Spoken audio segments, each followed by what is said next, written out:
ചൈനയിൽ വൈറൽ പനിയും ശ്വാസകോശ ഇൻഫെക്ഷനും സംബന്ധിച്ച വാർത്തകളിൽ സംസ്ഥാനത്തിന് ആശങ്ക വേണ്ടെന്ന് ആരോഗ്യമന്ത്രി വീണ ജോർജ്.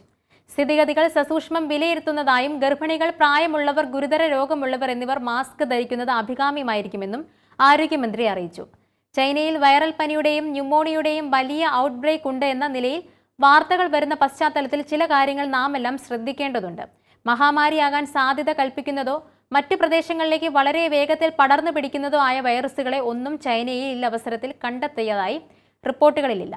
എങ്കിലും മലയാളികൾ ലോകത്തിന്റെ എല്ലാ ഭാഗങ്ങളിലുമുണ്ട് എന്നതിനാലും ചൈന ഉൾപ്പെടെ ലോകത്തിന്റെ പല ഭാഗങ്ങളിൽ നിന്നും പ്രവാസികൾ നമ്മുടെ നാട്ടിലേക്ക് എത്തുന്നതിനാലും നാം ജാഗ്രത പുലർത്തണം. ലഭ്യമായ വിവരങ്ങൾ അനുസരിച്ച് 3 തരത്തിലുള്ള വൈറസുകളാകാം ചൈനയിൽ ഭീതി പടർത്തുന്ന രീതിയിൽ ശ്വാസകോശ അണുബാധകൾ ഉണ്ടെങ്കിൽ അവയ്ക്ക് കാരണം. ഹ്യൂമൻ മെറ്റാന്യൂമ വൈറസ്, കോവിഡ്-19ന്റെ ചില വകഭേദങ്ങൾ, ഇൻഫ്ലുവൻസ എ വൈറസ് ബാധകൾ എന്നിവയാണ്. അവ മഹാമാരിയായി മാറത്തക്കവണ്ണം ഉള്ള ജനിതക വ്യതിയാനങ്ങൾ ഇവയിൽ ഒന്നിനും തന്നെ സംഭവിച്ചതായി റിപ്പോർട്ടുകളില്ല. എങ്കിലും നേരത്തെ സൂചിപ്പിച്ചതുപോലെ നാം കരുതിയിരിക്കണം. മേൽപ്പറഞ്ഞ 3 തരം വൈറസുകളിൽ ഹ്യൂമൻ മെറ്റാന്യൂമ വൈറസ് ആണ് താരതമ്യേന നമുക്ക് അപരിചിതമായ വൈറസ്. ഈ വൈറസിനെ കണ്ടെത്തിയത് 2001 മാത്രമാണെങ്കിലും കഴിഞ്ഞ 50 വർഷത്തിൽ കൂടുതലായി കേരളം ഉൾപ്പെടെ ലോകത്തിന്റെ ഏതാണ്ട് എല്ലാ ഭാഗങ്ങളിലും, പ്രത്യേകിച്ച് കുട്ടികളിൽ ഈ വൈറസ് വ്യാപനം ഉണ്ടായിട്ടുണ്ട് എന്നാണ് കരുതപ്പെടുന്നത്. നമുക്ക് തന്നെ മുൻപ് വന്നുപോയ ജലദോഷപ്പനി ഈ വൈറസിന് കാരണമാകാം. അതുകൊണ്ട് തന്നെ HMPVയെ അപകടകാരിയായ ഈ പുതിയ വൈറസായി കാണാൻ കഴിയില്ല. കേരളത്തിലും കുട്ടികളിൽ ഈ വൈറസ് കൊണ്ടുള്ള അണുബാധകളും ചില അവസരങ്ങളിൽ ന്യൂമോണിയകളും റിപ്പോർട്ട് ചെയ്തിട്ടുണ്ട്. നമ്മുടെ institute of advanced virology, national institute of virology, state public health lab തുടങ്ങിയ സ്ഥാപനങ്ങളിൽ ഈ രോഗം കണ്ടെത്താനുള്ള സംവിധാനങ്ങളുമുണ്ട്. വൈറസിൽ കാര്യമായ ജനിതക വ്യതിയാനങ്ങൾ സംഭവിച്ചിട്ടില്ല എങ്കിൽ HMPV വളരെയധികം ഭീതി വരുത്തുന്ന ഒരു സാഹചര്യം സൃഷ്ടിക്കാൻ സാധ്യത കുറവാണ്. എങ്കിലും നമ്മുടെ നാട്ടിൽ പ്രത്യേകിച്ച് കുട്ടികളിലും പ്രായമായവരിലും കാണപ്പെടുന്ന ശ്വാസകോശ സംബന്ധമായ രോഗങ്ങൾ കൃത്യമായി നിരീക്ഷിക്കേണ്ടതാണ്. അതാണ് നിലവിൽ നാം ചെയ്യുന്നത്. അതോടൊപ്പം ചൈന ഉൾപ്പെടെയുള്ള മറ്റ് രാജ്യങ്ങളിൽ നിന്ന് വരുന്ന ആളുകളിലും ശ്വാസകോശ സംബന്ധമായ രോഗലക്ഷണങ്ങൾ പ്രത്യക്ഷപ്പെടുന്ന പക്ഷം അവരെയും പ്രത്യേകമായി നിരീക്ഷിക്കുന്നതാണ്. എന്നാൽ പ്രവാസികൾക്ക് പ്രത്യേകമായ നിയന്ത്രണങ്ങൾ ഒന്നും തന്നെ നിലവിൽ ആവശ്യമില്ല. നേരത്തെ പറഞ്ഞ വൈറസ് വിഭാഗങ്ങളിൽ രണ്ടാമത്തേത് കോവിഡ്-19ന്റെ പുതിയ ജനിതക വ്യതിയാനങ്ങളാണ്.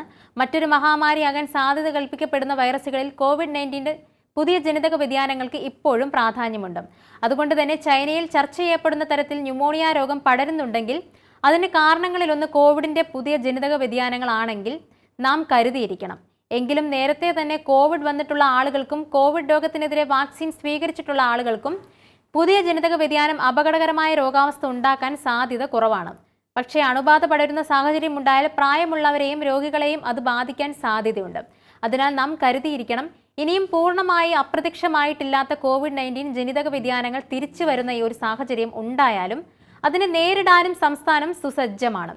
സംസ്ഥാനത്തെവിടെയും കോവിഡ്-19 സമാനമായ ലക്ഷണങ്ങൾ ക്ലസ്റ്ററുകളായി രൂപപ്പെടുന്ന സാഹചര്യം നേരിടാൻ നാം തയ്യാറായിരിക്കണം. മേൽപ്പറഞ്ഞ വൈറസ് വിഭാഗങ്ങളിൽ മൂന്നാമത്തേത് ഇൻഫ്ലുവൻസ എ എന്ന വിഭാഗത്തിൽപ്പെടുന്ന പ്രാഥമികമായി ജന്തുക്കളിൽ നിന്നോ പക്ഷികളിൽ നിന്നോ ഉത്ഭവിച്ച് പിന്നീട് മനുഷ്യരിലേക്ക് കടന്നെത്തുന്ന ഇൻഫ്ലുവൻസ വിഭാഗത്തിൽപ്പെടുന്ന വൈറസ് ബാധകളാണ്.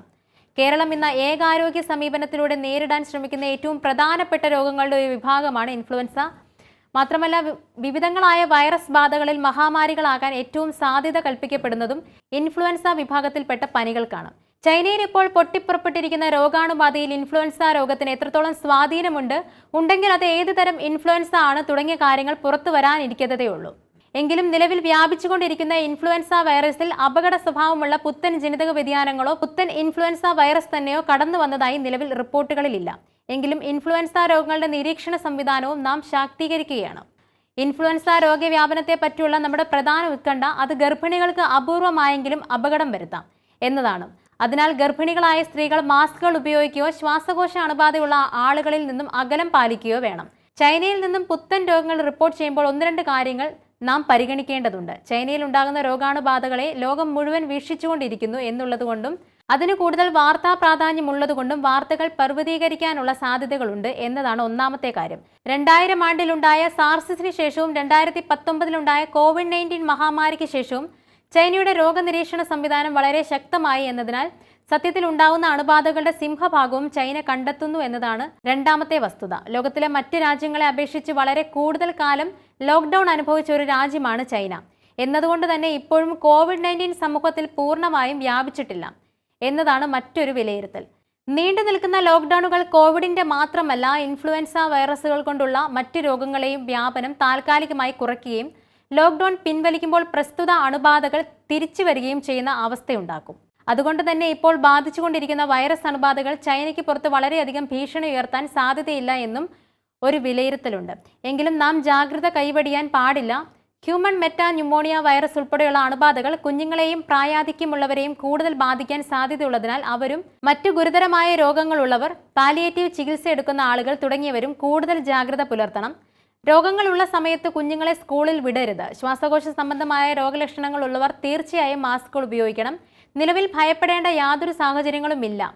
ചൈനയിലെ അവസ്ഥ നാം നിരീക്ഷിച്ചുകൊണ്ടിരിക്കുകയാണ്. ഏതെങ്കിലും രീതിയിൽ മറ്റു പ്രദേശങ്ങളിലേക്ക് വ്യാപിക്കാൻ സാധ്യതയുള്ള രോഗാണുബാധ കണ്ടെത്തുന്ന പക്ഷം വളരെ വേഗത്തിൽ തന്നെ അതിനെ നിയന്ത്രിക്കാനും നമുക്ക് കഴിയും എന്നും ആരോഗ്യമന്ത്രി ഫേസ്ബുക്കിൽ കുറിച്ചു.